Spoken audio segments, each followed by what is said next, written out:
नमस्कार बंधु, जय श्री सीताराम। आज हम हस्तरेखा के माध्यम से यह जो प्लूटो पर्वत है, जिसे इंद्र पर्वत भी कहते हैं, इसके बारे में समझने का प्रयत्न करेंगे। तो आप यदि नए हैं तो चैनल को सब्सक्राइब कीजिए, और एक धर्म और आध्यात्म के लिए हमारा एक चैनल और बना हुआ है हिंदू दर्शन, उसको भी सब्सक्राइब कीजिए। बंधुओं देखो, व्यक्ति जैसे कर्म करता है और प्रारब्ध लेकर आता है, उसके सभी गुण उसके शरीर पर वह प्रकट होने लगते हैं, और इसे सामुद्रिक शास्त्र कहते हैं। उसका एक भाग है हस्तरेखा। तो हमारे कर्मों के अनुसार हमारी हाथ की रेखाएं बनती और बिगड़ती रहती है। कुछ रेखाएं होती है जो परमानेंट रहती है, तो वो हमें प्रारब्ध से मिली हुई होती है।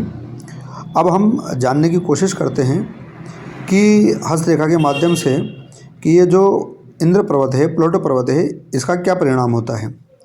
जिनकी जन्म कुंडली नहीं है वो व्यक्ति भी अपनी हस्तरेखा के माध्यम से हमसे समाधान पा सकते हैं अपनी समस्याओं का।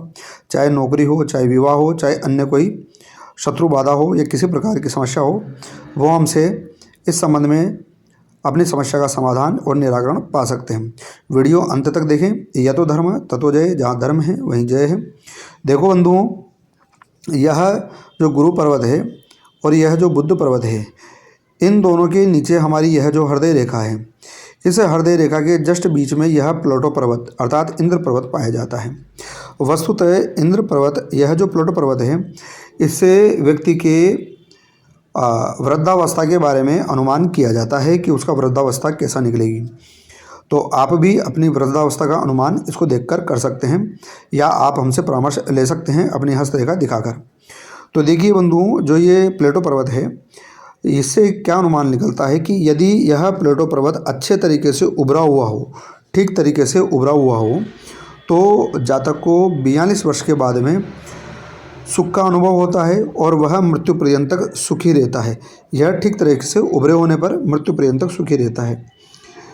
किंतु यदि इस पर कोई क्रॉस का चिन्ह बन जाए, यहाँ इस जगह बिल्कुल जस्ट, तो यह इस बात का संकेत होता है कि व्यक्ति किसी दुर्घटना में, यदि ईश्वरीय अनुकंपा और सहयोग नहीं हुआ, तो 45 वर्ष पर मृत्यु योग बनता है, उसको वह मृत्यु को प्राप्त कर सकता है। यदि यह अवस्था निकल गई है तो फिर वो लंबा जीवन जी सकता है।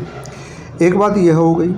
दूसरी बात यह है कि यदि यह बहुत ज़्यादा उभरा हुआ हो, एक सामान्य उभार लिए हुए होता है, एक बहुत ज़्यादा उभार लिए हुए होता है, तो व्यक्ति असभ्य होता है और अपव्ययी होता है, और जीवन में उसे बार बार कठिनाइयों का सामना करना पड़ता है। इसका परिणाम यह है। लेकिन यह पर्वत यदि पूर्ण रूप से भाग्य मतलब कि उभरा हुआ ना हो, अभी हमने देखा कि यह ठीक तरीके से उभरा हुआ हो, तो 42 वर्ष के बाद में वह जीवन में सुख पाता है। यदि बहुत ज़्यादा उभरा हुआ हो पर्वत, बहुत ज़्यादा उभार लिए हुए हो, तो ऐसा व्यक्ति अच्छा नहीं माना जाता, उस जातक में दुर्गुण होते हैं।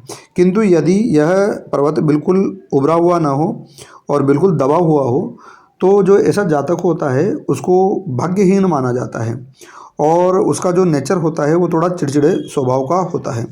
तो यह हमारे प्लूटो पर्वत के बारे में जानकारी थी हस्तरेखा के माध्यम से। वीडियो आपको कैसा लगा ज़रूर बताएं, अपने दोस्तों को, मित्रों को शेयर करें। और अगर आपकी जन्म कुंडली नहीं है तो परेशान होने की कोई आवश्यकता नहीं है। आप अपनी हस्तरेखा के माध्यम से अपने जीवन का विश्लेषण या अपनी समस्याओं का समाधान पा सकते हैं। जय जय श्री सीताराम।